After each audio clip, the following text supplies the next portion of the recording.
पत्नी को संतान नहीं होने से पति ने की दूसरी शादी, पहली पत्नी ने प्रशासन से लगाई न्याय की गुहार। बरवेली पंचायत के वार्ड की नालियों में छाया गंदगी का अंबार, सरपंच की कार्यप्रणाली पर उठ रहे सवाल। और वार्ड नंबर 10 में मोबाइल टावर लगाने का वार्डवासियों ने किया विरोध। नमस्कार, बालाघाट लाइव के इस बुलेटिन में आपका स्वागत है। मैं हूं आपके साथ आकाश। अब देखते हैं खबरें विस्तार से। शादी के पवित्र बंधन है जिसको पूरा करने के लिए 7 वचनों की कसम खाकर निभानी पड़ती है। वर्तमान में शादी करके चाहे महिला हो या फिर पुरुष, दोनों जल्द ही अलग अलग हो जाते हैं। वैवाहिक बंधन को ज्यादा समय हो जाने पर संतान नहीं होने के कारण भी पति पत्नी को छोड़ देता है। इसी तरह का एक मामला बरवेली थाना क्षेत्र का सामने आया है। ललिता डोंगरवार का विवाह महिला थाना के ग्राम आंधिया टोला में फूल सिंह डोंगरवार के साथ हुआ था। वैवाहिक जीवन को 20 वर्ष हो जाने के बाद भी कोई संतान नहीं होने के कारण फूल सिंह ने पहली पत्नी की बिना सहमति से दूसरा विवाह कर लिया, जिसके बाद पति पत्नी में विवाद हो गया। पत्नी ने थाने में मामला दर्ज करा दिया है। आपकी शादी कब हुई थी? मेरी शादी 2001 में हुई थी, 3 मई। ससुराल में कितने दिन रहे? ससुराल में पूरे अभी तक के रहे। उसके बाद फिर? उसके बाद में ससुराल वाले लोग परेशान देते गए, मारपीट करने लगे। बाप के यहाँ से ये नहीं लाई, सामान नहीं लाई, टीवी कूलर पंखा गाड़ी नहीं लाई। बाप के यहाँ से खेत बाड़ी का धमकी देने लगे। उसके बाद में फिर इस बीच में फिर बच्चे नहीं होने लगे तो बच्चे के लिए अलग परेशानी करने लगे। उसके बाद फिर उन लोगों बोलने लगे कि हम इलाज भी नहीं कराते, ट्रीटमेंट भी नहीं कराते, जहाँ लगता है वहाँ चले जा, हमारे घर में नहीं होना, हमको तलाक दे दे, हमको दूसरा शादी करना है, हमको सामान भी नहीं मिला है कुछ। 3 टप्पड़ लोहा को लेके आ गई है अपने घर से, तेरे बाप ने कुछ नहीं दिया हमको। इस प्रकार का बहुत सारी धमकी दबाव देने लगे। तो इन्हें इलाज करने के लिए भी मना कर दिया और मारपीट बहुत ज़्यादा करने लगे। इस बीच में फिर मैंने बोली कि उनको कि भाई मेरे को बच्चे कहीं से गोद लेना। कौन कौन मारते थे आप लोगों को? बस सास और पति ही रहते थे, हम 3 परिवार रहते थे और बाकी परिवार है भी, वो भी दबाव डालते रहते थे कि तू सहमति दे दे दूसरा लाने के लिए। तो मैं नहीं कह के बोलती थी, मेरे को तलाक नहीं लेना था, मेरे को उसी घर में रहना था। क्या नाम है पति का? फूल सिंह डोंगरवार। कहाँ के निवासी? अंधिया टोला, बैला थाना। उसकी शिकायत आपने, इस मामले की शिकायत किए थे कहीं? इसकी शिकायत मैंने अभी तक के तो मेरे को वहीं रहना था तो सब ठीक हो जाएगा कि उसी इसमें रही मैं भरोसे में, लेकिन कुछ ठीक नहीं हुआ। जब ज़्यादा ही हुआ तो मैं अभी बहला थाना में मैं घर गई रहने के लिए, तो वहाँ देखी तो कोई दूसरी महिला पाई। मैंने तो पूछताछ करी तो उन्होंने बताया कि मैंने पत्नी बना के ला लिया हूँ। मैंने पूछी, मेरे को तो कुछ भी जानकारी नहीं है इस बारे में, मैं तो अपना ट्रीटमेंट कराने के लिए, मेरे को तो मार पीट के तुम लोगों ने भगा दिए थे कि हमने नहीं कराते कह के। तो मेरे मैके वाले को मैंने बुलाई और गई। लड़की को वहाँ मतलब शादी होके गई थी तो ये बहुत परेशान करने लगे। कितने दिन रही वहाँ पे? वहाँ तो करीब ये, अब शादी तो 20 साल हुई करीब, लेकिन ये 2 साल से ज़्यादा परेशान करने लगे कि मैं दूसरा लाऊंगा, बच्चे नहीं होते तेरे को, बच्चे नहीं होते, ऐसा कहकर परेशान, मारने पीटने लगा, बहुत मारपीट भी करने लगा, जो कि पहले हाथ नहीं लगाता था, मारपीट भी बहुत करने लगा। और उसकी जो माँ है जवाई की, वो भी इतना परेशान करने लगी, इतना परेशान कि बहुत ज़्यादा परेशान करने लगी। वो भी बोलने लगी नहीं, हम बंजली को नहीं रखते घर। बालाघाट जनपद पंचायत की ग्राम पंचायत बरवेली में इन दिनों ग्रहण लग गया है। वर्तमान सरपंच के कार्यकाल में सभी कामों में भ्रष्टाचार की बू आ रही है, जिसकी जांच भी चल रही है। वादों में किए गए निर्माण कार्यों की भी पोल खोलते हुए दिखाई दे रही है। बारिश के दिनों में नालियों की साफ सफाई नहीं होने के कारण वार्डवासी परेशान है। चारों ओर गंदगी का आलम छाया हुआ है। बरवेली में भ्रष्टाचार और अव्यवस्था से यहाँ के नागरिक काफी परेशान हैं।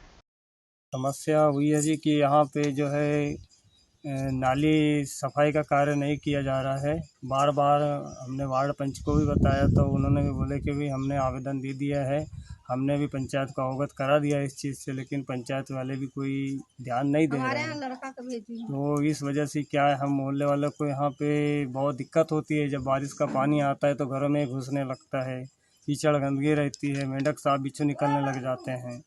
इस प्रकार से अनेक समस्याएं आ जाती है। पानी आता है तो अभी पूरे नाली सब जाम पड़ी हुई है। हमारे वार्ड में समस्या ये है कि हमारे 2 साल से नाली साफ नहीं हुई है, तो ये नाली की गंदगी दूर करना चाहिए। ऐसा भी कोरोना का संभावना चल रहा है, तो ये नाली साफ जरूरी है। बारिश मई, जून और जुलाई भी चालू हो गया है, लेकिन अभी तक किसी भी वार्ड में नाली सफाई का कार्य नहीं कराया गया है।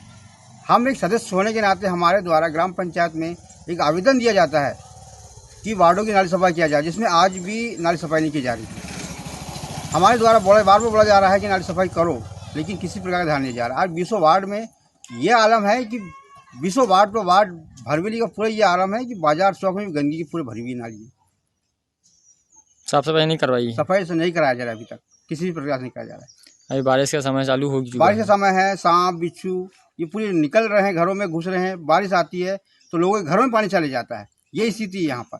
आपने प्रशासन को अवगत कराया है? तो हमने ग्राम पंचायत को आवेदन भी दिया है कि तत्काल नाली सफाई कराया जाए, जिसमें आज तक नाली सफाई नहीं की गई थी। शहर का वार्ड नंबर 10 घनी आबादी वाला क्षेत्र है। यहाँ पर मकान पर मोबाइल टावर लगाया जा रहा है, जिसका रहवासियों के द्वारा भारी विरोध भी किया जा रहा है। टावर न लगाने की मांग को लेकर बुधवार को वार्डवासी ने कलेक्टर को ज्ञापन सौंपा। वार्ड नंबर 10 में आदिवासी बालक छात्रावास और घनी आबादी के बीच सकरी गली में रहमान खान के मकान पर मोबाइल टावर लगाया जा रहा है। मोबाइल टावर लगाने से पहले मोहल्ले में किसी से भी व्यक्ति से बात नहीं की गई।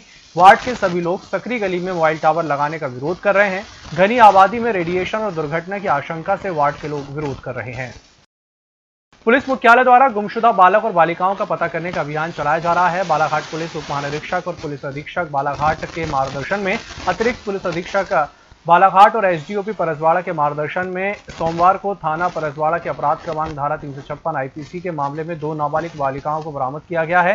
इस दौरान आरोपी राकेश मरावी और को भी गिरफ्तार किया गया है। दोनों आरोपियों को न्यायालय बालाघाट के समक्ष पेश किया गया है। पुलिस महानिरीक्षक ने गुमशुदा बच्चों को रिपोर्ट दर्ज होने के बाद उन्हें तुरंत खोजने के निर्देश दिए हैं। बच्चों को पता करने पर लापरवाही होने पर संबंधित थाना प्रभारी पर कार्रवाई करने के निर्देश दिए गए हैं। ग्रामीण थाना नवेगांव के अंतर्गत ग्राम टेकाड़ी तालाब में एक अज्ञात व्यक्ति का शव मिलने से ग्राम में सनसनी फैल गई। घटना की सूचना पुलिस को दी गई, जिस पर पुलिस पहुंचकर शव को बरामद कर पोस्टमार्टम के लिए भेज दिया है।